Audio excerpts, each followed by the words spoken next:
រឿងព្រៃចាំព្រៃនៅជើងភូមិតូចមួយមានព្រៃក្រាស់មួយដែលអ្នកភូមិហៅថាព្រៃចាំព្រលឹង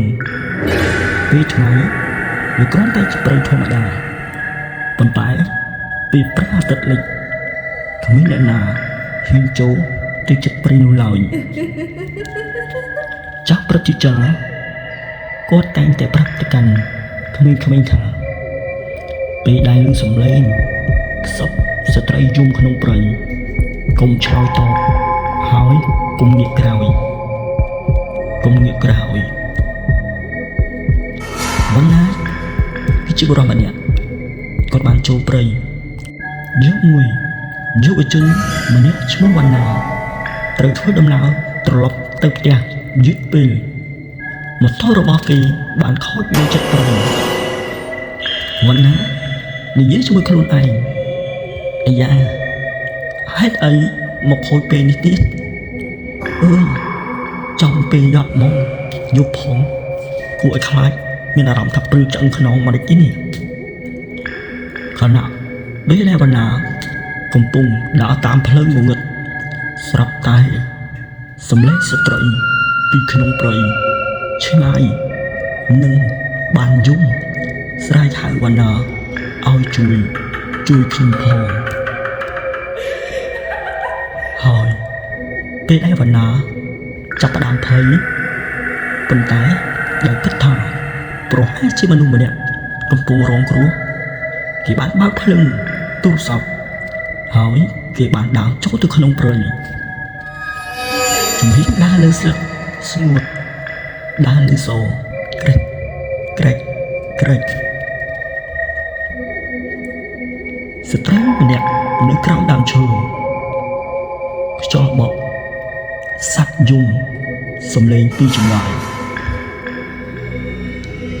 វណ្ណាគិតថាស្ត្រីម្នាក់នេះដើរមិនបានឆ្ងាយនោះទេប៉ុន្តែហេតុអ្វីបែរជាស្ត្រីម្នាក់នេះ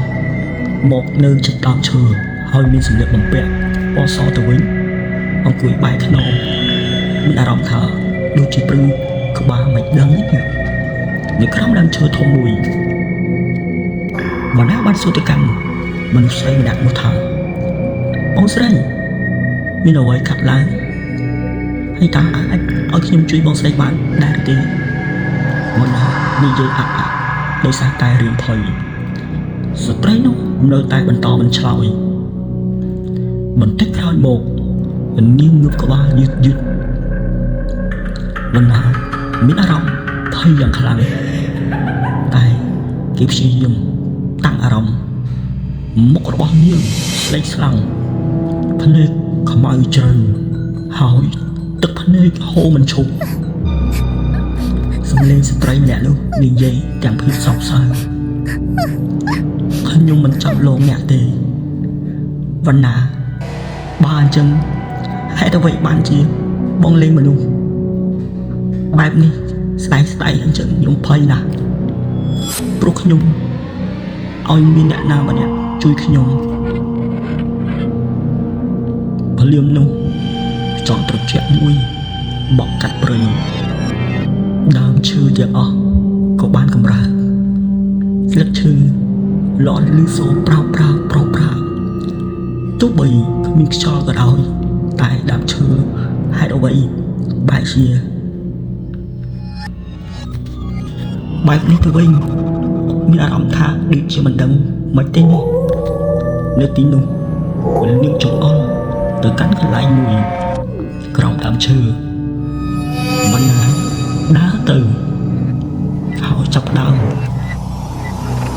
គេមានអារម្មណ៍ថាពេលនេះគឺគេកំពុងតែតល់ហើយធ្វើបើសិនជាស្លាប់ក៏ស្លាប់ទៅចុះបើសិនជាជួយគេគឺជួយក្នុងបំណងល្អដើម្បីជួយចេញពីចិត្តវណ្ណាចាប់ដើមជីក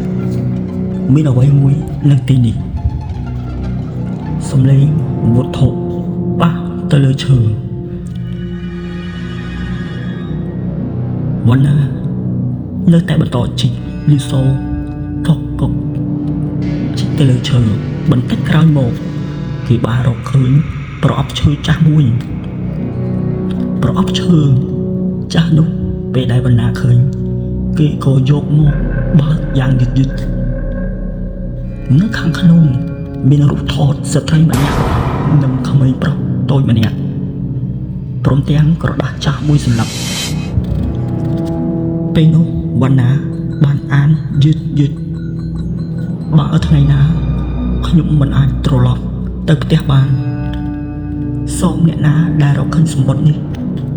ជួយប្រាប់កូនខ្ញុំថាម្ដាយមិនដែលបោះបង់គាត់ទេវណ្ណាអានចប់ហើយមានអារម្មណ៍អាណិតទៅកាន់ស្ត្រីម្នាក់នោះអាណិតផងភ័យផងតែភាពសោកសៅគឺនៅបន្តពេលនោះគេបានយល់ថាស្ត្រីដែលនៅមុខគេគាត់គឺជាវិញ្ញាណរបស់ម្ចាស់រូបថតម្ចាស់រូបថតខ្ញុំស្លាប់នៅទីនេះជាច្រើនឆ្នាំហើយខ្ញុំមិនដែលបានធ្វើបុណ្យនោះទេខ្ញុំមិនអាចទៅណាបានទេសំឡេងយំស្រាលរាល់យប់ខ្ញុំតែងតែឮសំឡេងមនុស្សដើរកាត់ព្រៃខ្ញុំក៏លងពួកគេដើម្បីសូមឲ្យពួកគេជួយខ្ញុំវណ្ណាបន្តសួរទៅកាន់ខ្មោចនារីនោះតើបងចង់ឲ្យខ្ញុំធ្វើដូចម្ដេចស្ត្រីនោះនិយាយថាសូមយករូបខ្ញុំទៅប្រាប់កូនខ្ញុំហើយសូមឲ្យគេជួយធ្វើបុណ្យឧទ្ទិសកុសលឲ្យខ្ញុំម្ដងខ្ញុំអស់ចិត្តហើយស្ត្រីនោះខ្សឹបខ្ញុំចង់បានគឺចេញពីទីនេះពេលនោះស្ត្រីនោះចាប់ផ្ដើមបាត់ខ្លួនបន្តិចម្ដងមុនពេលបាត់នាងញញឹមជាលើកដំបូងស្នាមញញឹមនោះធ្វើឲ្យវណ្ណារៀងបាត់ភ័យបន្តិចហើយនៅថ្ងៃបន្ទាប់វណ្ណាបានស្វែងរកកូនប្រុសរបស់ស្ត្រីនោះរហូតដល់ឃើញគេបានជួយបុរសម្នាក់នោះនៅក្នុងភូមិក្បែរនោះ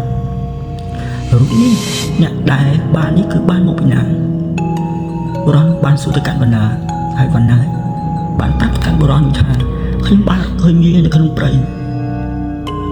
បុរសនោះចាប់ផ្ដើមយំតែម្ដងម្ដាយខ្ញុំគិតថាគាត់បាត់ខ្លួនជារហូតបុរសនោះបានប្រាប់ថាម្ដាយរបស់ខ្ញុំគាត់បានបាត់ខ្លួនជាច្រើនឆ្នាំមកហើយគ្រួសារគិតថានាងប្រហែលជាស្លាប់នៅក្នុងព្រៃបុរសនោះលើកតែយំសឹកខ្លួនវណ្ណានិងអ្នកភូមិបាននាំគ្នាទៅកាន់កន្លែងដែលនាងស្លាប់ពួកគេបានរៀបចំធ្វើបុណ្យប្រគេនចង្ហាន់ព្រះសង្ឃសូត្រមន្តនិងឧទ្ទិសកុសលជូនដល់វិញ្ញាណរបស់នាងនៅពេលព្រះសង្ឃកំពុងសូត្រធម៌ខ្យល់ត្រជាក់បក់មកខ្លាំងទៀនមួយចំនួនក៏បានរលត់ស្ងាត់ខ្យល់ភ្លាមប៉ុន្តែបន្ទាប់ពីនោះក្លិនផ្កាមនុស្សដ៏ស្រស់ស្រាយបានលេចឡើងជុំវិញកន្លែងធ្វើបុណ្យវណ្ណាមើលទៅក្រោយហើយនៅឆ្ងាយក្រោមដើមឈើគេបានឃើញស្ត្រីស្លៀកពាក់សកំពុងឈរញញឹមមកកាន់គេដែលបញ្ជាក់ពីការអរគុណនិងដឹងគុណទៅកាន់បណ្ណានាងលើកដៃសំពះហើយបាត់នៅក្នុងពន្លឺថ្ងៃស្ត្រីនោះនិយាយខ្សឹបពីចម្ងាយអរគុណបណ្ណាចាប់ពីយប់នោះមកគ្មានអ្នកណាឮសំឡេងយំឬសំឡេងហៅពីក្នុងព្រៃនោះបន្តទៀតឡើយអ្នកភូមិនិយាយថាវិញ្ញាណរបស់នាងបានទៅដល់កន្លែងដែលនាងត្រូវទៅហើយអរគុណសម្រាប់ការចូលរួមស្ដាប់កំសាន្តរឿងនេះបានបង្រៀនយើងថាមិនមែនគ្រប់ខ្មោចដែលលងមនុស្សសុទ្ធតែចង់ធ្វើបាបនោះទេខ្លះ គ្រាន់តែចង់ឲ្យមាននរណាម្នាក់ចងចាំពួកគេហើយនៅពេលដែលការឈឺចាប់បានបញ្ចប់វិញ្ញាណក៏អាចរកឃើញផ្លូវទៅកាន់សន្តិភាពក៏បានទៅដល់ដូចគ្នាសូមឲ្យគ្រប់វិញ្ញាណក្ខន្ធដែលគ្មានទីពឹងបានទទួលកុសលនិងបានទៅកាន់ទីស្ងប់សុខអរគុណជាមួយនឹងរឿងមួយនេះផ្ញើជូនទៅកាន់ពុកម៉ែបងប្អូនជាពិសេសអរគុណសូមជម្រាបលា